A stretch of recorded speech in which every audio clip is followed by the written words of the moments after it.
और सनातन के प्रहरी कैलासानंद जी को आप देख पा रहे हैं। अमृत स्नान हो चुका है और सीधी तस्वीरों से आपको जोड़ते हैं और आप देख पा रहे हैं कि उन्होंने वस्त्र बदल लिए हैं और उसके बाद उन्होंने अपना सिंहासन ग्रहण कर लिया है। अद्भुत संयोग होता है कि जो सनातन के प्रहरी हैं, सनातन के ध्वजवाहक हैं, उनके दर्शन हो जाएं। और आपको हमने पहले ही कहा कि देवताओं का स्नान है और इस पूरे दृश्य को देखने के लिए हाथ जोड़कर लोग यहाँ पर खड़े हैं और भगवान के दर्शन कर रहे हैं कि आप जिस धरती से होकर गुजरे, आपने स्नान किया, जिस रज को आपने अपने पैरों से लगाया, उसे लेकर हम घर जाएं, इसके लिए भी लोग काफी लालायित हैं। यहाँ पर साधु सन्यासियों का जमावड़ा लगा हुआ है और यहाँ पर हम कोशिश करेंगे कैलासानंद गिरी जी से एक बार बातचीत करने के लिए, ताकि यहाँ पर जो लोग हैं और हम मीडिया के लिए भी एक व्यवस्था यहाँ पर है और कोशिश की जा रही है, ताकि देखिए अभी कुछ लोग हैं जो कि यहाँ पर हैं, जो व्यवस्थाओं में लगे हुए हैं और हमारी कोशिश है कि हम वहाँ तक पहुँच पाएँ और कैलासानंद गिरी जी से जब बात होगी, अध्यात्म पर बात होगी और अध्यात्म के जरिए सनातन को किस तरीके से जोड़ा जाए, उनसे लोगों को जोड़ा जाए और उनके अंदर एक भाव पैदा किया जाए, एक प्रमुख बात होगी। तो यहाँ पर कैलासानंद गिरी जी को आप देख पा रहे हैं, उनका जो पूरा जत्था है वो यहाँ पर मौजूद है और जो उनकी विशेष तौर पर बातचीत हो भी रही है, वो बातचीत के अंश भी हम आपको ज़रूर दिखाएंगे। लेकिन इतना ज़रूर है कि जो सनातन है, उस सनातन के प्रहरी के तौर पर, ध्वजवाहक के तौर पर, विशेष तौर पर उनकी जो सहभागिता है उसे आप बिल्कुल समाहित कर सकते हैं। यहाँ पर खासकर जो लोगों की भीड़ है, उनके साथ जो भी लोग स्नान करके आए हैं और ड्रोन देखिए उनके साथ चल रहा है। ये जो ड्रोन है उनकी सुरक्षा में, यहाँ पर ये जो ड्रोन की तस्वीरें आप देख पा रहे हैं, ये तय कर रहा है कि जो भी लोग यहाँ पर मौजूद हैं हमारी निगाहों से बचे हुए नहीं है और ये ड्रोन लगातार उस हर तस्वीर को कैच कर रहा है। आप देख पा रहे हैं हर ऊंचाई से, हर लेवल से उड़कर खासकर उन जगहों पर जा रहा है जहां से जो बड़ा जत्था गुजरता है। तो यहाँ पर देखिए श्री स्वामी बालकानंद गिरी जी महाराज का जत्था निकल पड़ा है। श्री स्वामी बालकानंद गिरी जी महाराज जो तपोनिधि पंचायती श्री आनंद अखाड़ा से जुड़े हुए हैं, आनंद पीठ पीठाधीश्वर हैं, महामंडलेश्वर हैं, अनंत श्री विभूति हैं और कई उपमाएं इनके साथ हैं और कई पदों को एक साथ वो अपने साथ रखते हैं। तो कई जो अखाड़े हैं, अब उनके लिए जो रूट बनाया गया है उस रूट को, क्योंकि एक रूट बनाया गया था जिस रूट से वो आएंगे, दूसरा रूट तैयार किया गया जिससे कि ये रथ चला जाएगा। लेकिन अब तस्वीर आने वाली है वो जूना अखाड़े से आएगी और महामंडलेश्वर अवधेशानंद गिरी जी की तस्वीर आने वाली है, उससे हम जरूर जोड़ेंगे। तो देखिए ये जो अभी निरंजनी अखाड़ा का जो रथ है वो जाता हुआ अपने अखाड़े की तरफ, भव्य रथ यात्रा, भव्य समायोजन और संस्कार से अभिभूत ये जो रथ यात्रा आप देख पा रहे हैं, ये बता रहा है कि सनातन, उसकी पृष्ठभूमि, उसके संस्कार, उसकी समृद्धि, उसकी विरासत और उसके नए अध्याय की तरफ आपको लेकर चल रहा है। कई पर्यायवाची शब्द हैं जो कम पड़ जाएंगे, लेकिन इतना जरूर है कि आप जब इससे अभिभूत होते हैं, जब इससे आप जुड़ाव रखते हैं, जब अध्यात्म में आपकी रुचि होती है, तो आप और भी समृद्ध होते चले जाते हैं। क्योंकि जब एक शब्द कहा जाता है कि आप मोक्ष की तरफ बढ़ रहे हैं, मोक्ष क्या है?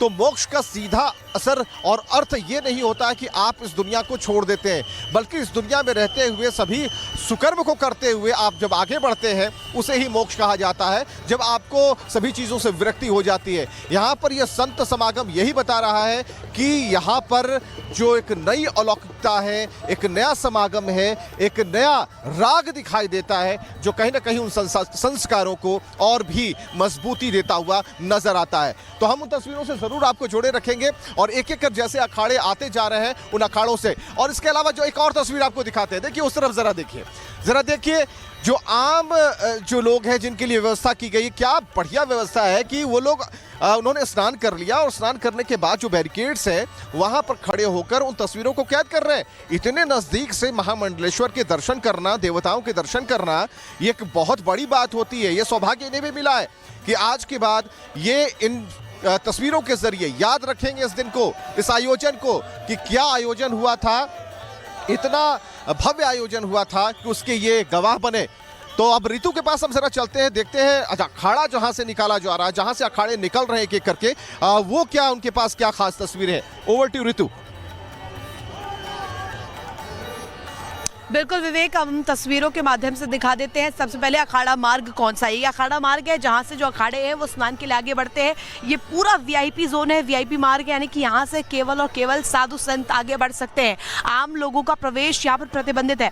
मैं उस तरफ तस्वीर दिखाना चाहूंगी कि आखिर लोगों को किस तरीके से रोका गया है, लोगों को यहाँ इस मार्ग पर आने से कैसे रोका गया। ये देखिए, ये प्रतिबंध देखिए, सीआरपीएफ के जो तमाम जवान हैं वो तैनात किए गए हैं। पुलिस की मौजूदगी यहाँ पर नजर आ रही है। आपको बैरिकेड के उस तरफ नजर आ रहा है जो उस वक्त मौनी अमावस्या में हुआ, उससे सबक लेते हुए यहाँ पर लोगों को अब अलर्ट किया गया है। और आपको बता दें, 2 अखाड़े अब यहाँ से जा चुके हैं। अब आपको बता दें, इसके बाद जो अगला अखाड़ा है वो जूना अखाड़ा होने वाला है, जो कि सबसे बड़ा अखाड़ा माना जाता है। और इसमें जूना अखाड़े के साथ साथ किन्नर अखाड़े की भी मौजूदगी रहती है, क्योंकि दोनों ही कंपाइल्ड है। और अब यहाँ से आगे बढ़ते हुए नजर आएंगे। जूना अखाड़ा आगे बढ़ेगा और जूना अखाड़ा के जो साधु संत है, उससे जुड़े हुए साधु संत है, वो आगे स्नान। Shri Niranjani, a shower of love and blessing to whole community from the bench of Ganges, Triveni Sangam से आप सबके लिए इस बसंत पंचमी पर ढेरों शुभकामनाएं। स्थिति बनी हुई है। हाँ जी, कितने लोगों का आने का अनुमान है आपका? नहीं, लगातार संख्या बढ़ रही है। 35 करोड़ अब तक आ चुके हैं। आपने डुबकी लगा ली? हाँ बिल्कुल, बहुत बढ़िया, शांतिपूर्वक और बहुत बंदोबस्त सरकार का यहाँ पर है।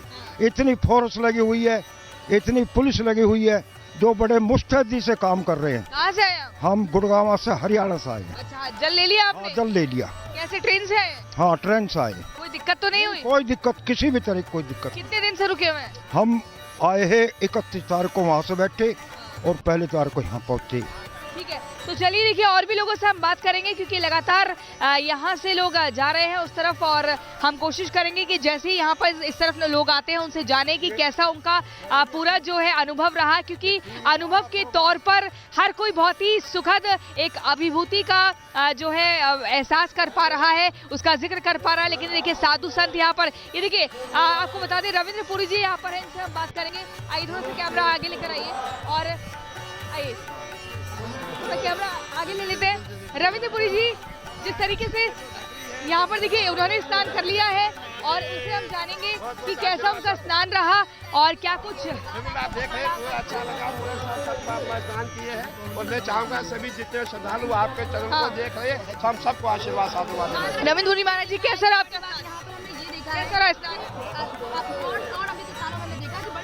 नहीं, आप देखा, श्रद्धालु करोड़ों की संख्या में 140 साल के बाद ऐसा महाकुंभ आया। सभी आएंगे, सभी स्नान करेंगे, सबको आशीर्वाद साधुवाद। योगी जी हार्दिक बधाई दे रहे हैं साधु संतों। आर भारत को बहुत बहुत आशीर्वाद साधुवाद। मैं कहना चाहूँगा, आर भारत ने पूरा मेला कवर किया है और आप सुबह सुबह यहाँ हमारे साथ है। मैं यही कहना चाहूँगा, आज जैसा प्रतीत होता, आज प्रयागराज नहीं जैसे बैकुंठ की नगरी हो। जितने संत महात्मा नागा सन्यासी सभी प्रसन्न, सबने स्नान किया। आपने देखा होगा, हमारे साथ नागा भी है, महापुरुष भी है, गृहस्थी भी है, सभी जितने भी हमारे साथ टोल था, पूरे टोल ने स्नान किया है और सभी प्रसन्न है। सभी योगी जी को बहुत बहुत बधाई देना चाहते हैं। मेला प्रशासन को बहुत बहुत आशीर्वाद साधुवाद देना चाहते हैं कि इस बार का जो कुंभ है, बहुत दिव्य भव्य कुंभ रहा। जल्दी स्नान कर लिया? जल्दी स्नान कर लिया? नहीं, हमने जो हमारा टाइम था 40 मिनट का समय दिया गया था, पूरे 40 मिनट में हमने स्नान किया है। और हमारा प्रयास है, जितने भी हमारे श्रद्धालु है, सबको स्नान। योगी जी बधाई दे रहे हैं, योगी जी साधुओं को हार्दिक बधाई दे रहे हैं। बिल्कुल, मैं सबको बहुत आशीर्वाद साधुवाद देना चाहूंगा कि बहुत अच्छा हमारा कुंभ है वो संपन्न हो गया। और आपने देखा होगा, 140 साल के बाद कुंभ आया है।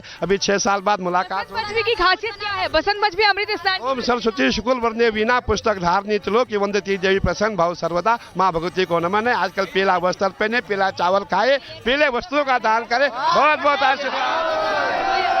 तो यहाँ पर आप देखिए, आपने सुना किस तरीके से रविंद्र पुरी जो है, उनका सीधे तौर पर कहना है कि योगी आदित्यनाथ को पूरी तरीके से हार्दिक बधाई, क्योंकि जो व्यवस्था की गई वो बहुत ही बेहतरीन है। ऐसे में किसी भी तरीके से कोई संतुलन नहीं बिगड़ा है। और साथ ही आज की जो खासियत है, वो सरस्वती वंदना की जाती है, माँ सरस्वती की पूजा की जाती है। और अगर संगम है तो गंगा, यमुना और विलुप्त सरस्वती के त्रिवेणी संगम की ही पूजा पाठ होती है, उसी में आस्था की डुबकी लगाई जाती है।